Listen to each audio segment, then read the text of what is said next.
नमस्कार दोस्तों, स्वागत है आपका रिक्रूटमेंट जॉब इस यूट्यूब चैनल पे। दोस्तों, nuclear power corporation of India NPCIL की तरफ से यहाँ पर बहुत सारी पोस्ट निकल के आ चुकी है। दोस्तों, गुड न्यूज़ है, बहुत सारे लोगों को यहाँ पे जॉब लगने वाली है। अच्छी खासी पोस्ट निकल के आ चुकी है दोस्तों। सैलरी भी बहुत बढ़िया मिलने वाली है और फीस भी ज़्यादा नहीं है। तो दोस्तों, कौन कौन सी पोस्ट निकली है, फ़ीस कितनी लगेगी, कितनी सारी पोस्ट निकली है और सैलरीज क्या मिलने वाली है, सारी चीज़ हम लोग आज की वीडियो में कवर करके वीडियो को अंत तक जरूर देखिए। तो दोस्तों, चलो देख लेते डायरेक्टली ऑफिशियल नोटिफिकेशन पे।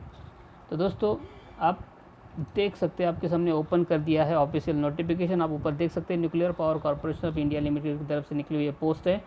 और चलो देख लेते हैं कौन कौन सी पोस्ट है और कितनी सारी है। तो 3 एडवर्टाइज एक साथ में निकली है, तो तीनों के बारे में हम लोग आज की वीडियो में बात करेंगे।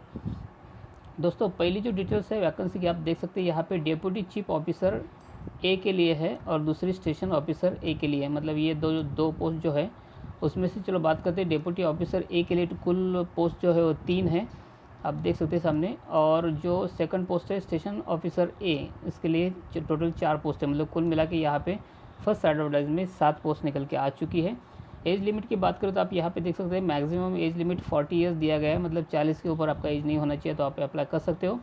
एजुकेशनल क्वालिफिकेशन की बात करें तो आप यहाँ पे देख सकते हैं, यहाँ पर आपका HSC मतलब 12th पास होना ज़रूरी है विथ साइंस, मतलब जैसे कि केमिस्ट्री, बायो, फिजिक्स, इसमें से कोई भी। और साथ में शायद आपका केमिस्ट्री होना ही चाहिए उसमें, और उसमें आपको 50% मार्क्स होना चाहिए, तो आप यहाँ पे अप्लाई कर सकते हो। साथ ही साथ आपका 6 साल का एक्सपीरियंस होना चाहिए स्टेशन ऑफिसर का, तो आप यहाँ पे अप्लाई कर सकते हो। या तो फिर इसके लिए ऑप्शन, सबके लिए ऑप्शन, अगर आपने BE किया है फायर इंजीनियरिंग में, तो आप यहाँ पे अप्लाई कर सकते हो। दोस्तों, आगे की बात एक्सपीरियंस करें तो 2 इयर्स का एक्सपीरियंस आपको होना चाहिए स्टेशन ऑफिसर का, तो आप अप्लाई कर सकते हो। अगर आप BE है तो आपको 2 साल का एक्सपीरियंस होना ज़रूरी है। और फिजिकल स्टैंडर्ड्स की कुछ रिक्वायरमेंट रहेगी, जैसे कि आपकी हाइट 165 सेंटीमीटर होनी चाहिए, वेट आपका 50 kg होना चाहिए, चेस्ट आपकी 81 सेंटीमीटर चाहिए नॉर्मल, और आप एक्सपेंड करोगे तो 86 सेंटीमीटर तक आनी चाहिए। और आपकी जो आँखें उसकी विजन 6/6 होनी चाहिए। तो इस तरह से अगर सारी की क्वालिटी है तो आप यहाँ पे डिप्टी चीफ फायर ऑफिसर के लिए यहाँ पे अप्लाई कर सकते हो। और दोस्तों, सेकंड जो पोस्ट है यहाँ पर स्टेशन ऑफिसर की, तो उसके लिए यहाँ पर आप देख सकते हैं, इसके लिए भी जो क्वालिफिकेशन है आपकी 12th पास होनी चाहिए विथ साइंस, मेन उसमें केमिस्ट्री सब्जेक्ट तो होना ही चाहिए। और साथ ही साथ आपके 50% मार्क्स होना चाहिए। और इसके लिए एक्सपीरियंस की बात करें तो 5 साल का एक्सपीरियंस आपका सब ऑफिसर का होना चाहिए। या तो फिर आपने BE किया होगा फायर इंजीनियर में, तो आप अप्लाई कर सकते हैं, लेकिन इसके लिए आपको कोई एक्सपीरियंस की ज़रूरत नहीं है। आपने अगर BE किया है सिर्फ फायर इंजीनियरिंग में, तो आप यहाँ पे अप्लाई कर सकते हो स्टेशन ऑफिसर के लिए। दोस्तों, यहाँ पर भी फिजिकल स्टैंडर्ड की ज़रूरत पड़ेगी, जैसे कि आप हाइट आपकी जो है 165 सेंटीमीटर होना चाहिए कम से कम, वेट आपका 50 kg होना चाहिए कम से कम, चेस्ट आपकी 81 सेंटीमीटर होनी चाहिए नॉर्मल बेस पे, और अगर आप एक्सपेंड करोगे तो आपकी 86 सेंटीमीटर एक्सपेंडेशन के साथ में होनी चाहिए। और आपकी आँखें 6/6 मतलब क्लियरली होनी चाहिए, कोई नाइट ब्लाइंड या कलर ब्लाइंड का इशू नहीं होना चाहिए, तो आप यहाँ पे अप्लाई कर सकते हो। तो दोस्तों, इस तरह से आपको यहाँ पे क्वालिफिकेशन की ज़रूरत पड़ने वाली है। पे स्केल की बात करते हैं, सैलरी की बात करें तो आप यहाँ पे देख सकते हैं, डेप्यूटी चीफ फायर ऑफिसर के लिए यहाँ पर सैलरी जो मिलने वाली है कुल मिला के 65,637 मिलने वाली है। मतलब 65,637 रुपये तक यहाँ पे सैलरी मिलेगी। और अगर आप स्टेशन ऑफिसर के लिए अप्लाई करना चाहते हो तो आपको यहाँ पे 55,692 सैलरी मिलेगी। मतलब 55,692 रुपये यहाँ तक आपको यह सैलरी मिल सकती है। तो दोस्तों, अच्छी खासी पोस्ट है, सैलरी भी अच्छी खासी है, तो आप यहाँ पे ज़रूर अप्लाई करें। चलो अब बात करते हैं आगे एज रिलैक्सेशन की। 40 के ऊपर आपको कितना मिलेगा, तो आप देख सकते हैं, अगर आप SC/ST कैंडिडेट हो तो आपको यहाँ पे 5 साल का रिलैक्सेशन मिलता है। अगर आप OBC हो तो आपको 3 साल का रिलैक्सेशन मिलता है। आप एक्स सर्विसमैन हो तो आपको 5 साल का रिलैक्सेशन मिलता है। और अगर आप dependent of those who died in rights of 1984 के अगर आप डिपेंडेंट हो तो आपको यहाँ पे 5 साल का रिलैक्सेशन मिलता है। और depend of defence person killed in action, अगर उसका किड्स हो मतलब उसके बच्चे हो, तो आपको यहाँ पे 5 साल का रिलैक्सेशन मिलता है। तो दोस्तों, यहाँ पर रिलैक्सेशन भी बहुत अच्छा है, तो आप ज़रूर अप्लाई कर दीजिए। 45 साल तक आप यहाँ पे अप्लाई कर सकते हो, तो आपको ज़रूर अप्लाई करना चाहिए। मैक्सिमम यहाँ पे रिलैक्सेशन आपको 56 ईयर का मिलने वाला है, मतलब उसके ऊपर नहीं मिलेगा। तो 56 ईयर तक जो कैटेगरी में बैठते हैं उनके लिए यहाँ पर अच्छा खासा मौका है, तो आप यहाँ पे अप्लाई ज़रूर करना चाहिए। दोस्तों, यहाँ पे आप देखेंगे तो आप डिटेल्स ऑफ द टेस्ट के बारे में यहाँ पे दिया गया, जैसे कि should be able to run 100 metres, आपको 100 मीटर्स रन करना चाहिए। अगर आप 40 साल तक हो तो 25 सेकंड में, 45 साल तक हो तो 28 सेकंड में, और 50 साल तक हो तो 30 सेकंड में आपको कंप्लीट करना है।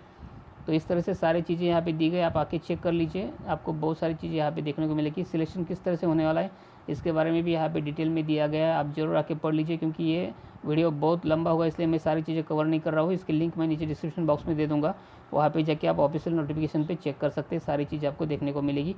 मैं यहाँ पे मेन चीज़ों को कवर करूँगा।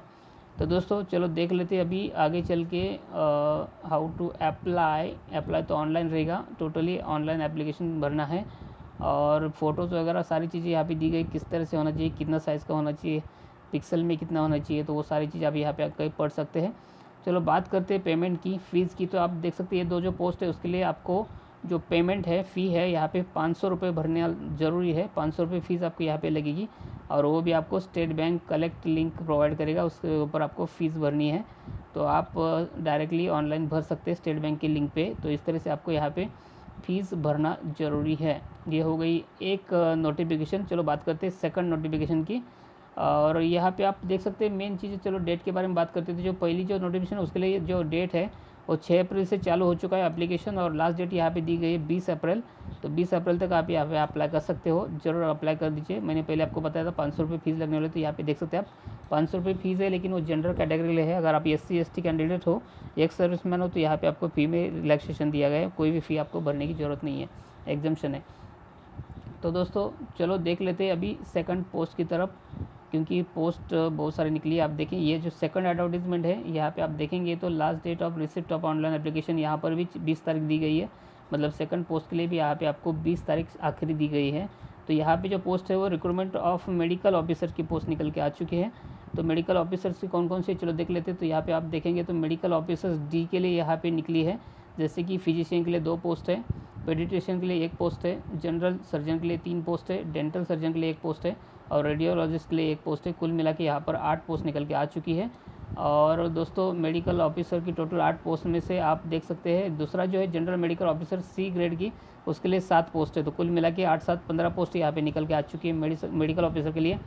और यहाँ पे आप एजुकेशन क्वालिफिकेशन बात करें तो आप देख सकते हैं यहाँ पर MS या MD आपका होना ज़रूरी है रिवेलेंट में, मतलब जो भी आप इसमें अप्लाई करना चाहते हो उसमें आपका अगर MS या MD है तो आप यहाँ पे अप्लाई कर सकते हो।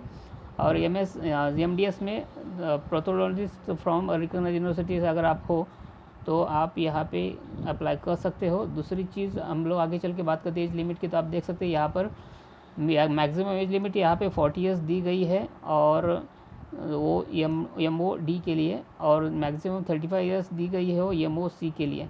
मतलब दोनों जो पोस्ट अलग अलग है उसके लिए अलग अलग एज रिलैक्सेशन यहाँ पे दिया गया है। दोस्तों मेडिकल ऑफिसर D के लिए आइडेंटिफाइड सुटेबल फॉर तो 1 आर्म, मतलब ये जो PWD के लिए है, तो आप यहाँ पे चेक करें आप कौन से PWD में बैठते हो, और तो फिर आप यहाँ पे अप्लाई कर सकते हो। दोस्तों यहाँ पे जो पे लेवल मतलब सैलरीज़ की बात करें तो आप यहाँ पे देख सकते हैं मेडिकल ऑफिसर D लेवल के लिए यहाँ पे स्पेशलिस्ट के लिए सैलरी मिलती है 95,051 रुपीज़, मतलब 95,051 रुपीज़ यहाँ पे सैलरी मिलने वाली है। और जो मेडिकल ऑफिसर C लेवल की जो यहाँ पे पोस्ट थी 7, उसके लिए यहाँ पर आपको लेवल 10 का सैलरी मिलने वाला है, जैसे कि 78,764 रुपीज़ यहाँ पे सैलरी आपको मिलने वाला है। तो आपको यहाँ पे ज़रूर अप्लाई करना चाहिए। दोस्तों रिलैक्सेशन की बात करें तो आप यहाँ पे देख सकते हैं सेम है, SC ST के लिए 5 साल का रिलैक्सेशन, OBC के लिए 3 साल का, PWD के लिए 10 साल का, एक्स सर्विसमैन हो तो 5 साल का, और बाकी जो मैंने आपको पहले बताया वैसे सेम 5-5 साल के यहाँ पर रिलैक्सेशन देखने को मिलते हैं। दोस्तों आप यहाँ पे देख सकते हैं आपको यहाँ पर भी फ़ीस के तौर पर 500 रुपये लगने वाले हैं, और वो भी सीधा स्टेट बैंक के लिंक के थ्रू आपको यहाँ पे सबमिट करने हैं।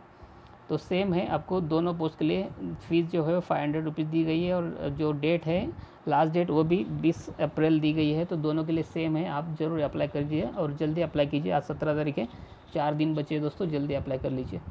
दोस्तों आखिरी जो पोस्ट है लास्ट वाली, चलो उसके बारे में बात करते हैं। वहाँ पर ज़्यादा पोस्ट निकली है, 50 पोस्ट है करीबन निकली हुई। आप देख सकते हैं ये जो लास्ट की जो एडवर्टीजमेंट है आप यहाँ पर देखेंगे, recruitment of technical officer D के लिए निकली हुई है। और यहाँ पे देखेंगे तो वैकेंसी डिटेल में आप देख सकते हैं, यहाँ पे टोटल इंजीनियर्स के लिए पोस्ट है ये, कुल मिला के 50 पोस्ट निकल के आ चुकी है। आप देख सकते हैं करंट के लिए 42 है, और बैकलॉग 8 का है, मतलब टोटल 50 पोस्ट यहाँ पे भरनी है।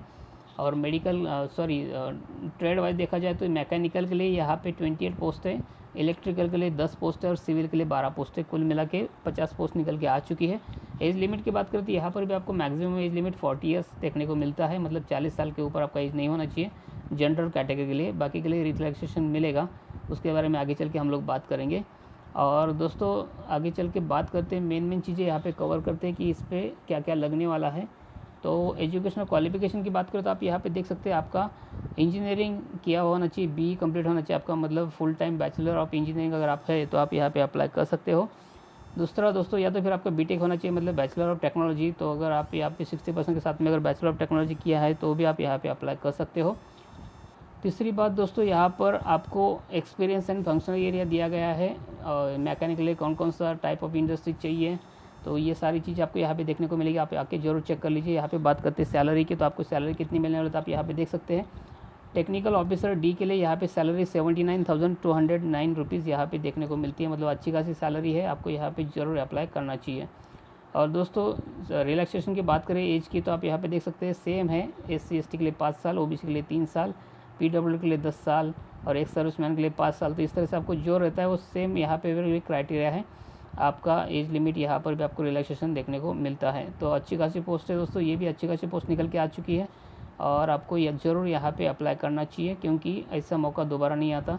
अच्छा खासा मौका है, अगर आपने सिविल में या मैकेनिकल में या इसमें किया है इंजीनियरिंग तो आप यहाँ पे ज़रूर अप्लाई कर सकते हो।